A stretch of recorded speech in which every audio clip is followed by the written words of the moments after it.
Mantan Presiden Susilo Bambang Yudhoyono kembali membuat heboh menyoroti maraknya berita fitnah dan hoaks di tanah air. Ada yang berpendapat cuitan SBY sama halnya mengeluh dan kurang mencerminkan kapasitasnya sebagai Presiden ke-6 Republik Indonesia, namun lebih sebagai Ketua Umum Partai Demokrat.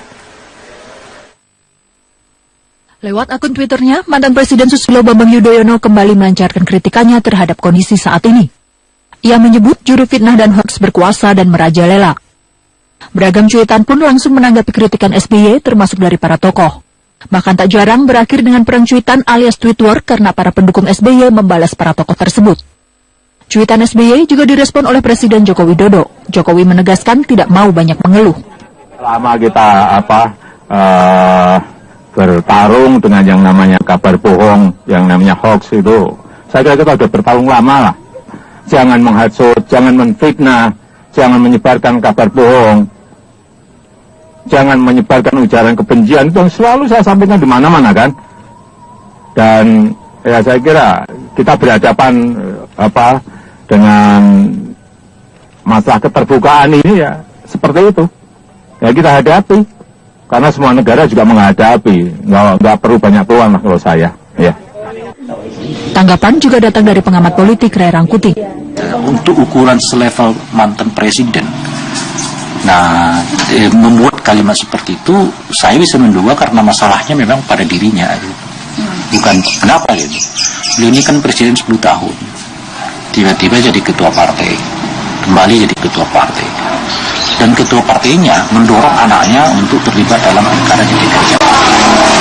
Sekarang kebetulan anaknya terlihat agak stagnan suaranya gitu di pilkada DKI. Nah, lebih dari itu, pasangan dari anaknya ini sekarang dapat musibah karena diperiksa oleh polisi terkait dengan dugaan bantuan hibah, penggunaan bantuan hibah, dan juga dugaan penggunaan uang pembangunan masjid. SBY memang cukup aktif mengunggah kritikannya lewat akun berlambang burung tersebut setelah ia tidak lagi menjabat sebagai presiden. Cuitan Ketua Umum Partai Demokrat itu kadang juga ikut menghangatkan situasi politik saat ini. Tim Liputan Metro TV. Ada yang berbeda dari ajang panahan Bogor Open tahun ini. Bagaimana tidak, salah satu peserta lomba adalah Presiden Joko Widodo yang menjadi magnet bagi peserta lainnya. Meski baru sekali ikut lomba, skor Jokowi mampu melampaui target.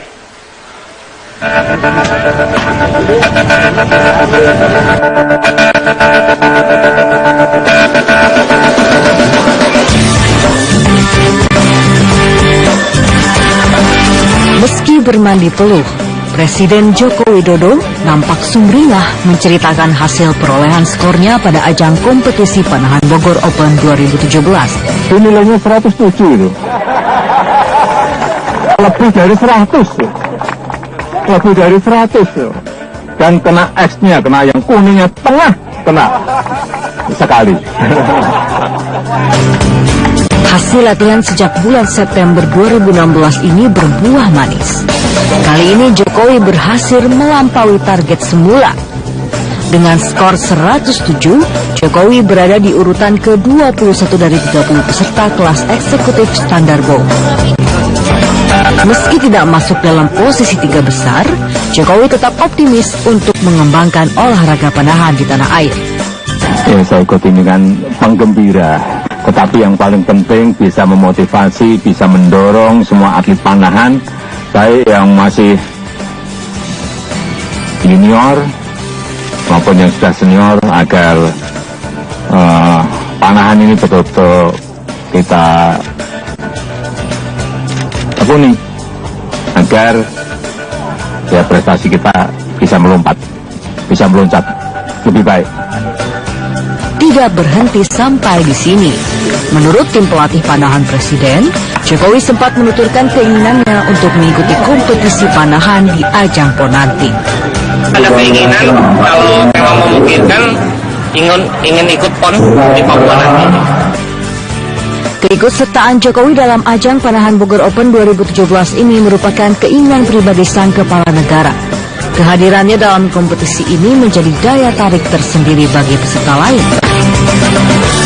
Tak kurang dari 630 orang turut serta dalam berbagai kelas di kompetisi panahan Bogor Open 2017 ini.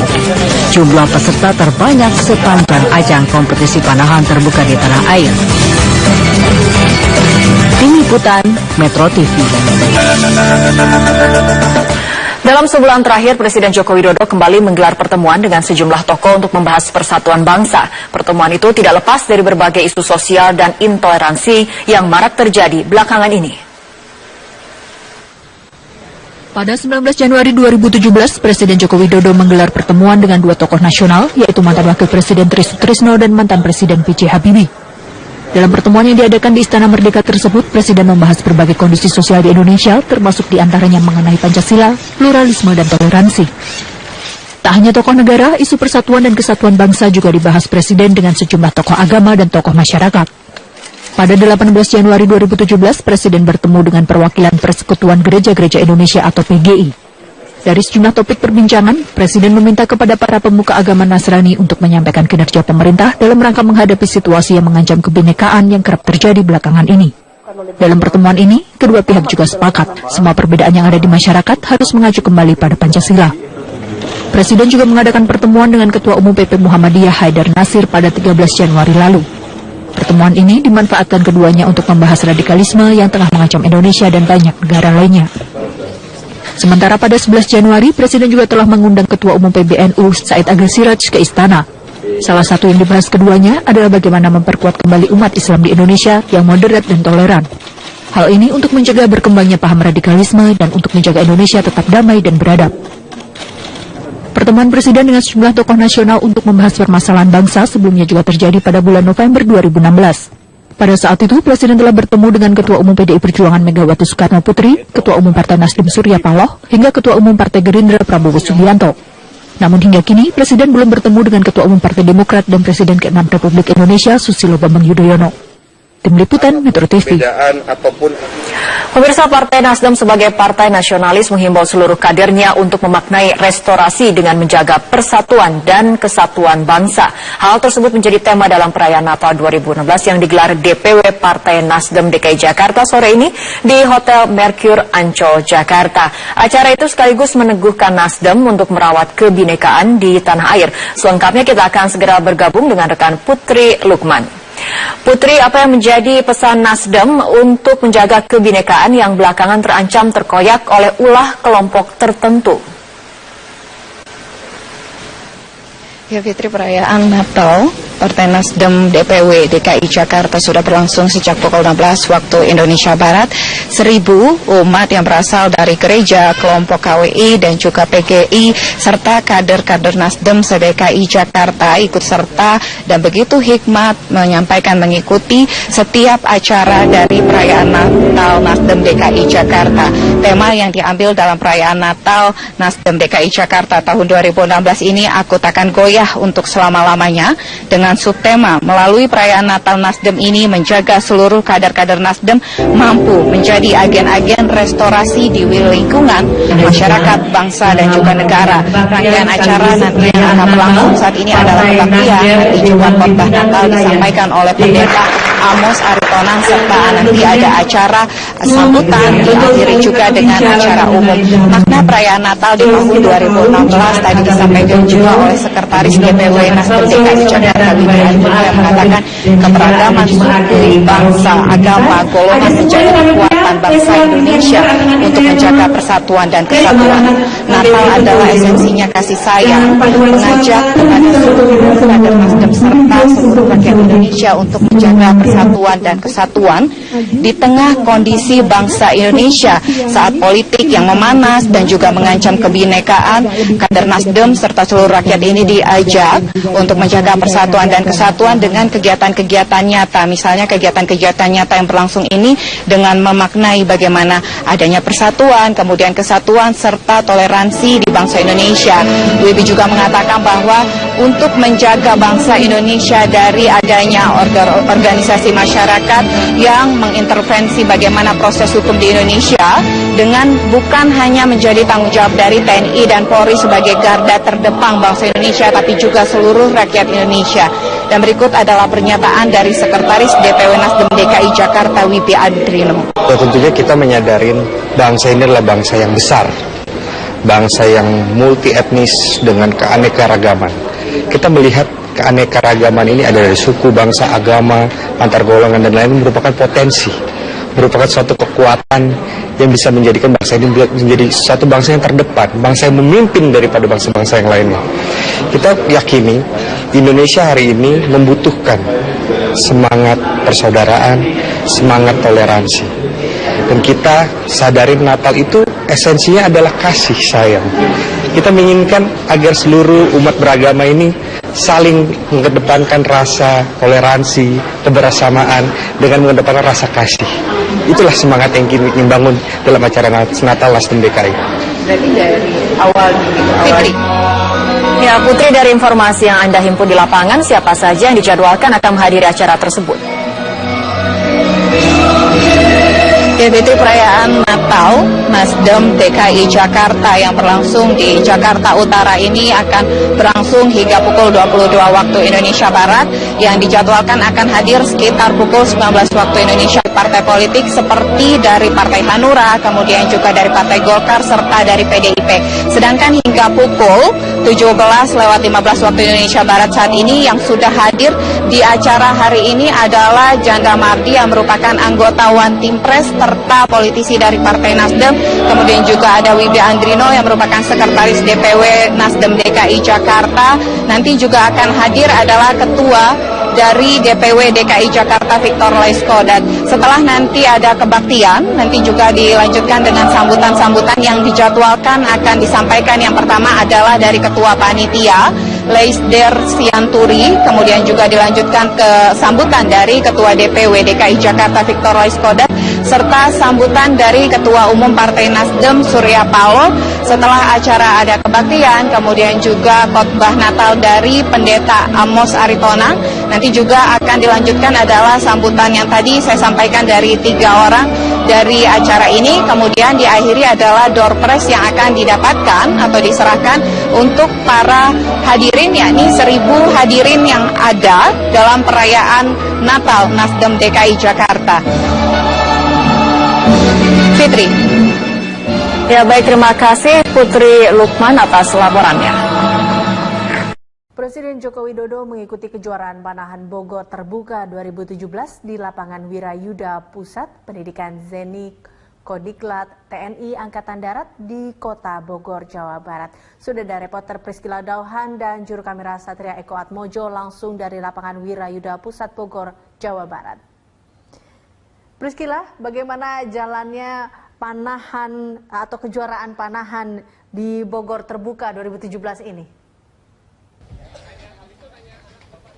Ya, Eliza, kira-kira setengah jam yang lalu Presiden Joko Widodo baru saja usai mengikuti perlombaan kejuaraan panah Bogor Terbuka 2017. Dan tadi memang perlombaan ini diikuti oleh Presiden sebanyak 6 sesi bersama dengan 30 orang dari kalangan profesional yang bersama-sama mengikuti kejuaraan panah terbuka dengan dengan kelas 20 meter. Dan memang tadi Presiden Joko Widodo selama 6 sesi dalam perlombaan ini, ia mampu mencetak skor 107. Itu artinya memang cukup baik dibandingkan dengan pesaingnya, yakni Menteri Menpora Imam Nahrawi yang hanya mencetak skor 100 saja.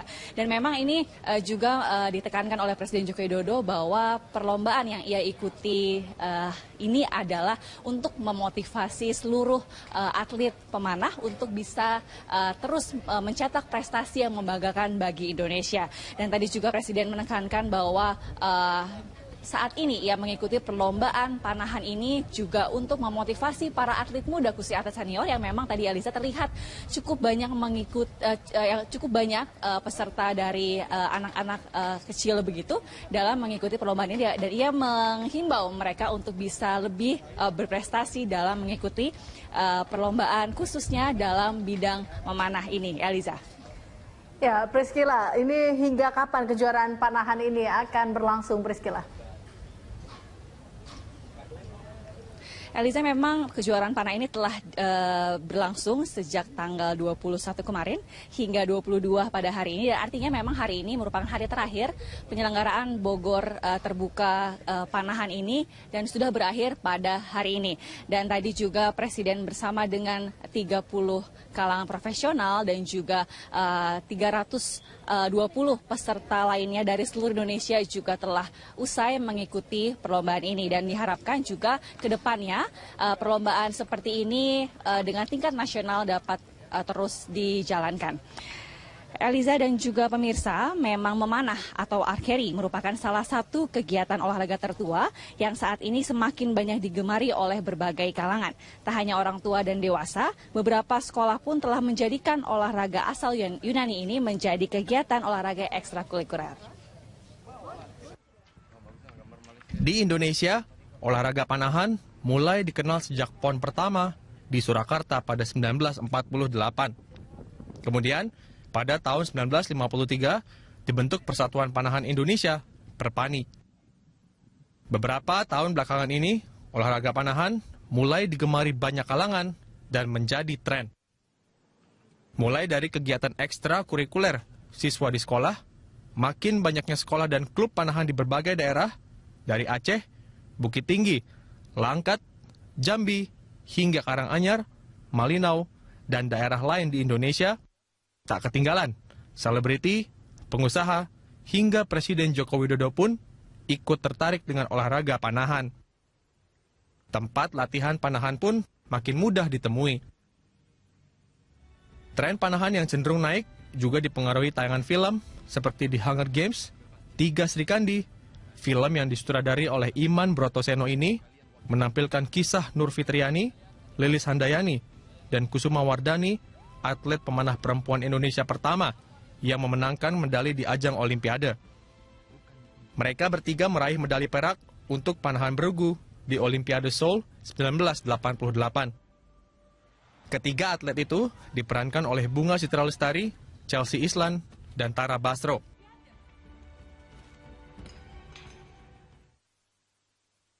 Olahraga panahan bisa diikuti oleh semua kalangan dan semua usia, mulai dari anak-anak, remaja, maupun orang dewasa.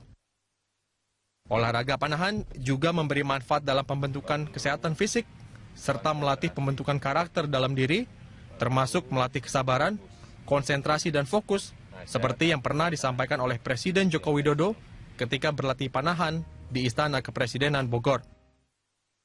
Benarkah panahan telah meninggalkan kesan sebagai olahraga yang eksklusif? Tim Liputan, Berita 1. Eliza, untuk sementara demikian yang dapat kami sampaikan dari Bogor, Jawa Barat. Kembali ke Anda di studio, Eliza. Baik, terima kasih Priscila Dahan untuk informasinya.